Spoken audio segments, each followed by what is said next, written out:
Hello, everyone. My name's Clay Wirestone. I'm the opinion editor for Kansas Reflector. I'm editor Sherman Smith. And we are finishing up with week 9 of the Kansas Legislature's session and heading into week 10. 10, which actually might end up being it. But we will get back to that in a little bit. First of all, Sherman, how are you doing today? It's always a pleasure to be with you, Clay. We are in the brisk breeze of downtown Lawrence here, and looking back at week 9, one of the biggest stories we followed didn't actually take place inside the halls of the State House. It was connected to a courtroom right here in Lawrence, in the district court. Yeah, this was the anticipated ruling for Senate Bill 244, the anti-trans law, the one that invalidates driver's licenses, police's bathroom use in public buildings.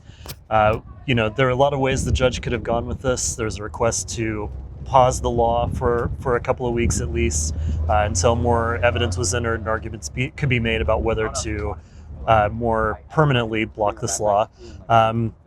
It was not on the radar, I think, for the judge to decide that Kansans are simply too nice for this to be an issue. But that was part of the ruling.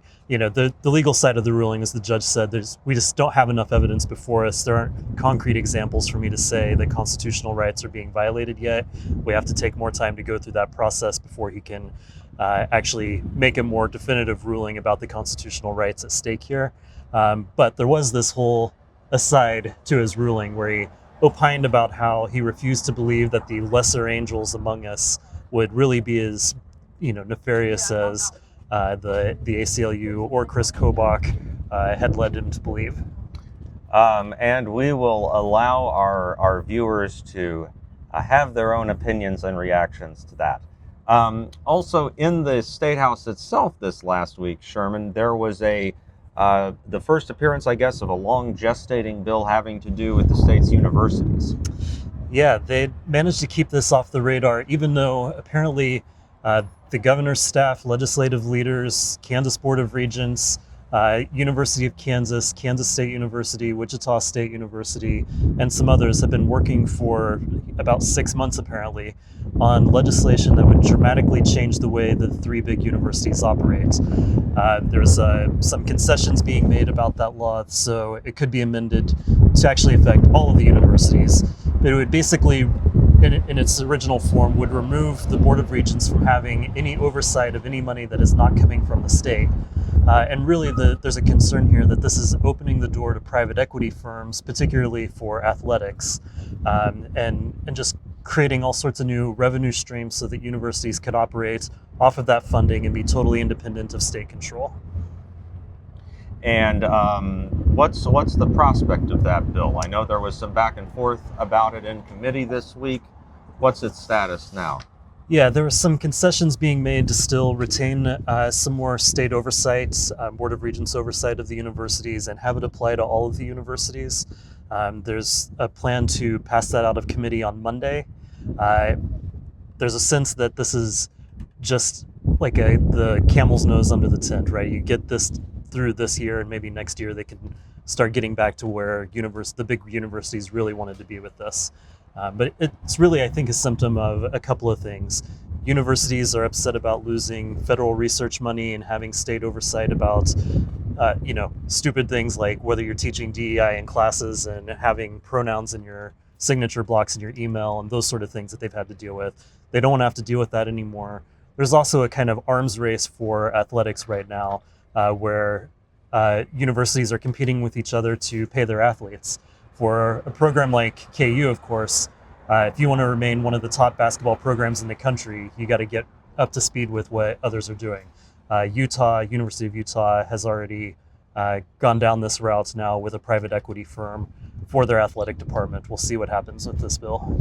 Well, and I mean, ultimately, kind of as you were kind of hinting at there, Sherman, there's just this whole factor with state universities where, the state has for years, if not decades, been funding less and less each year to its public universities.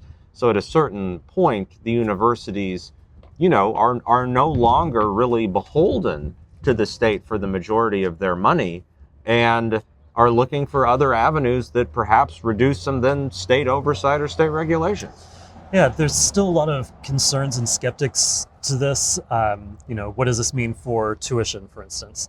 But the problem is, because this was sort of intentionally withheld from the public until the last possible second, it was introduced and then given a hearing the next day, and the intent had been to pass this a day after it was introduced, just to fast track it out before anybody could say, wait a second, we don't like this, what's going on here?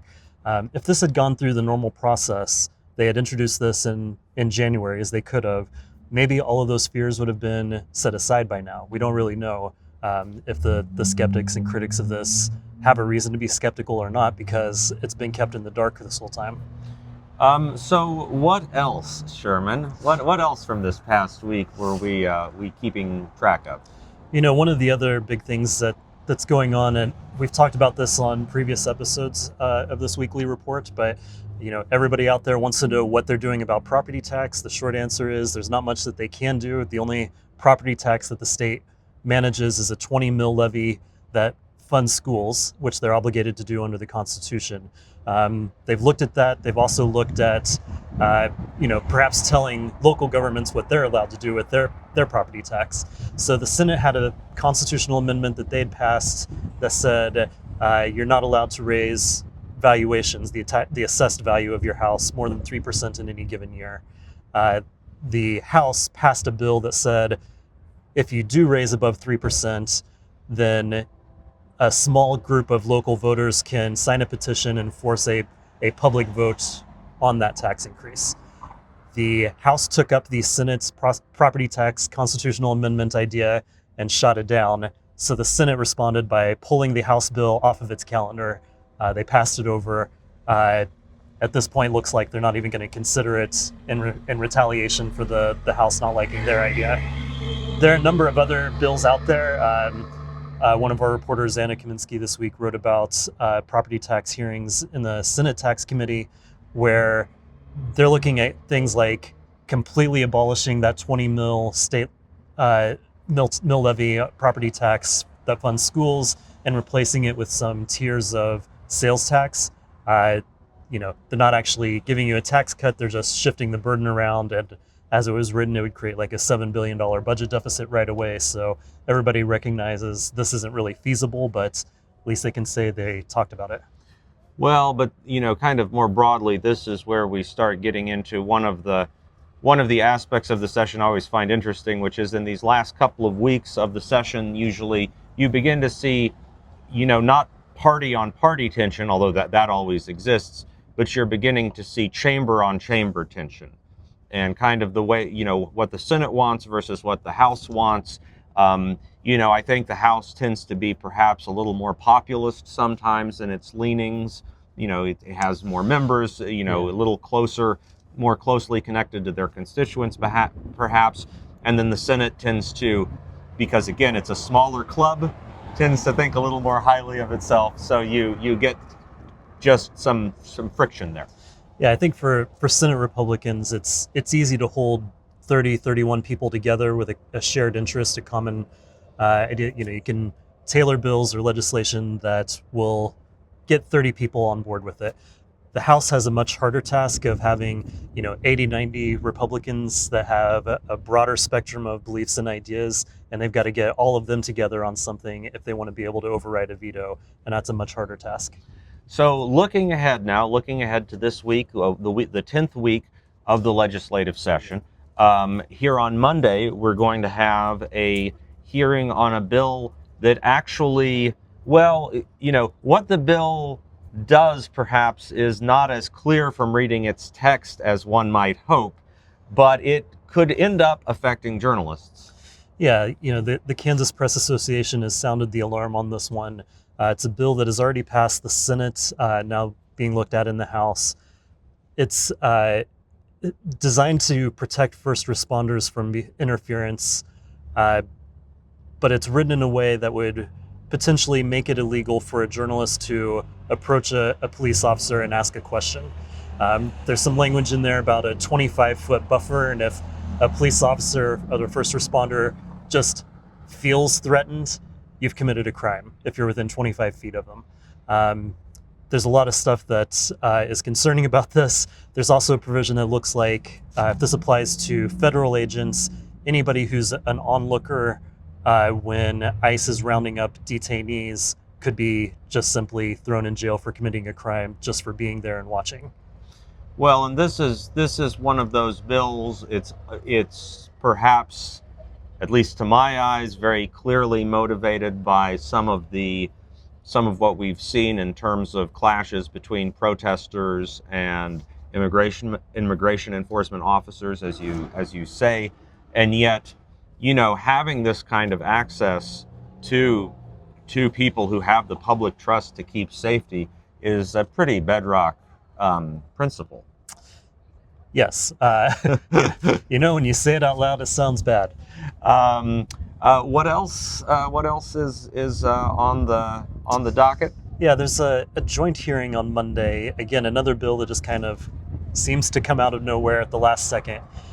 This is one that aims to hold social media companies, platforms, responsible for the information that is in advertisements on those platforms, and to try to make sure there's no disinformation or misinformation in those ads. And of course, we already had a hearing, I believe, earlier this session on App Store. I believe was App Store age verification. Yeah, that was about making sure that you proved you were 18 before downloading any apps on your phone. So it's another crack at social media. This one is interesting to me for a couple of reasons. First, there's a real physician heal thyself kind of element to this. Political ads from the very people who are voting on this are notoriously the most unreliable information you can find. Secondly, it's not that long ago, going back to the pandemic, where we had legislators who were posting outrageous misinformation about the coronavirus and about vaccines. We had a state senator who said that the vaccine would rewrite your DNA, which is absolutely not true. Facebook took that comment down. This actually led to proposed legislation that was not passed, but talked about, that would try to restrict social media from policing what was on their platforms in this way. Now we're telling them you have to police information on your platforms. Very curious to see what this is all about. Well, and as always, the definition of what misinformation is perhaps the key point. Then finally, coming back to where we started, there is an indication, however slight, no one has come out and actually said this at the moment, but it theoretically could be this is the last full-time session week of this year. Yeah, they're planning to, the House and Senate are planning to do, have scheduled on the calendars a lot of work on the floor this week, particularly all day Wednesday, Thursday, and Friday. The Senate, I believe, actually said this morning, as we're taping on the Friday the 13th, that their plan is to wrap up on Thursday and be done with the session. We say done with the session, they of course come back a couple of weeks, 2-3 weeks after they end, so they can override any vetoes from the governor that they want to try to override. But this could be the last week of the session. And that would be something. It would be at least a week earlier than they were originally thinking. Yeah, it would be 1 week earlier, but also just a blisteringly fast pace compared to anything in recent history. We should also note, by the way, thank you so much to all of our friends in Salina. We were out in Salina this last week. That's right. On Wednesday night at Redfern Booksellers, and had a wonderful time seeing everyone there. Yeah, we go around the state to talk a little bit about our work and to field questions in a town hall style format with folks. We love hearing from people, and if there's anybody out there who is interested in bringing us, reach out to me at my email address. It's smith@kansasreflector.com. We'll put it right down here. There you go. Yes. Email me and we can talk about that. We just ask that it's open and free to the public. And while we've obviously been quite busy with the session these last couple of months, as the session winds down, we certainly have more time and availability to go out and meet folks. Absolutely. If you want to keep track of all the stuff that's going on, please subscribe to our newsletter, kansasreflector.com/subscribe. That's kansasreflector.com/subscribe. We send out a daily newsletter and round up all of our stories and commentaries for each day. Sherman, any other thoughts, benedictions, blessings for the masses as we conclude today? Clay, we weren't really sure how these videos were going to work out when we launched them at the beginning of the year. I'm glad that we've taken this initiative up, and thank you to all of you who have been watching these and commenting on them and giving us feedback. Thanks so much. This isn't the last video though, as much as you may want it to be. We'll be back. We will.